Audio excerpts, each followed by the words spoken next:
There are 2 survey tips I want to cover in this video based on the question that you're seeing on the screen right now. Both are new and both points are ones we haven't covered before, but honestly, my favorite is the second. It's also an extremely important point for any survey you write or plan on writing, so I hope you stick around for it. All right, let's get into it. On the screen, we are looking at a very common survey. Not in a bad way. It's common because it's useful, right? It's useful to find out where your website visitors are coming from. But I'm actually going to guess that this survey is a staple, like a very regular static feedback channel. And I say that because the answers here are super generic and they make it so that the survey can't really expire, right? The answers are just not time bound. They're actually very much all inclusive and non-committal, which brings me to point 1. A key question you want to ask yourself with any survey you have or any survey you're writing is, how helpful is the survey answer going to be? We've talked a lot about asking the right questions, and while that's so important, when it comes to using the insights of the survey, it's easier to focus on the survey answer and how helpful it is to you in terms of driving or informing business decisions. Now, let's define what helpful means in the survey context. The ultimate definition of helpful here is, can I act on the answers? Can I make a decision or affirm a decision for the business based on the answers I'm receiving in this survey? Of course, this is like the highest evolution of a survey, right? It's not always possible to act directly and immediately on the insight that you're collecting in a survey, but since a survey like this is asking about acquisition, and presumably the goal of this particular survey is to identify or confirm the conversion power of all of these marketing channels, there's room in this survey for the question and the answers to feedback more directly into decisions or even just discussions about acquisition. But since the answers are so generic, it's likely that they're actually introducing another question. So for example, if the majority select social media, now we need another source, maybe Google Analytics, maybe another survey to interpret which social media platform is leading the pack. So in some sense, this survey is creating the need for another survey or introducing the need for more work, more clarity. That's not necessarily a bad thing if it's deliberate, if this is by design. But if it's not, there are ways to make a survey more helpful, where remember, helpful is, can you act on the answers to the survey? So one is more specific answers. Like if you're A/B testing, you can call out specific campaigns that you're running, calling out referral partners or search engines by name. You can even test the acquisition strength of like 2 sets of ads on 2 different social media platforms during a particular sale. Being more specific, you will of course need to update the survey more regularly when a campaign expires, for example.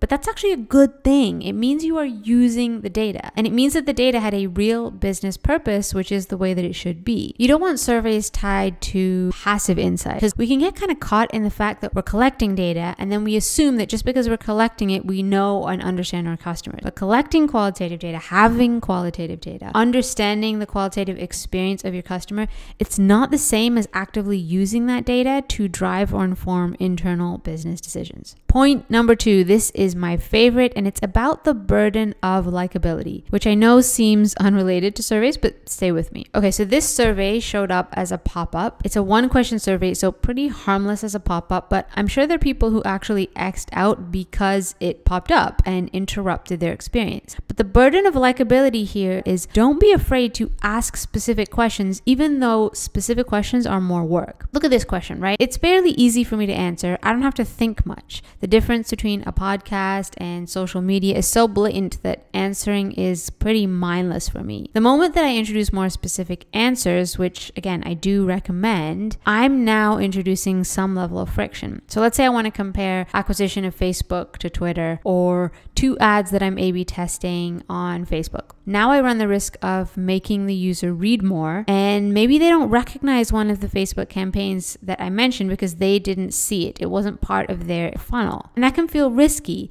It can also feel risky to ask 2 survey questions because you don't want to interrupt the user experience. It can feel risky to ask the user to do work, to take like the extra second to fill out if this was an open text answer, or read through more wordy multiple choice options. But if you know you need to be more descriptive, or if you know you need to actually ask 2 questions instead of 1, or 3 questions instead of 2, so that you can use the insight, do it. If you're risking insight insight over being likable don't. Now, obviously, no business is trying to jeopardize the customer experience, and there's always going to be people who dislike surveys or answering questions, and they're absolutely parts of the buyer journey, like the product or the checkout page, that are delicate, and sometimes you want to protect them from pop-ups. But ask for what you need. I've talked in past videos about making sure that surveys aren't work and that they're easy to answer and lean and mindful of the user experience. And all of that is true, but this is an invitation to really step into the relationship with your customer, which means asking them what you need to know at the level and depth of insight that you need. So still be smart, still be delicate and deliberate and thoughtful, but don't shortchange yourself unnecessarily like here. All right, end rant. That is it for today. If you like this video, please give it a thumbs up. It really helps my channel. Drop me a comment if you have questions or want to say hi. Thanks for listening, and I will see you back here for the next teardown.